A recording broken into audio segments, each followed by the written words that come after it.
سحر عندي بسويد واليوم هنعمل حلوة سويدة. خلونا نحط هالنص كيلو توت مع شوية سكر. شو أكتر شي غريب أكلتيه بحياتك؟ راس خروف.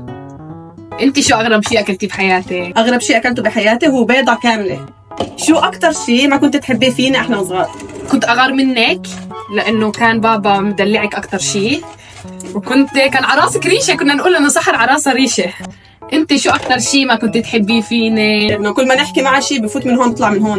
والله ليه يعني ما كنت افهم؟ بسألنا عن نصيحة وبتعمل عكسها.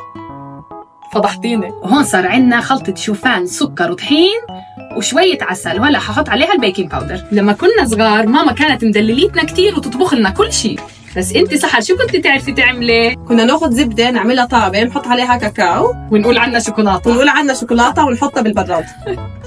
كان اسمها كوكوس بوي. ويلا على الفرن. يلا سحر ندوق.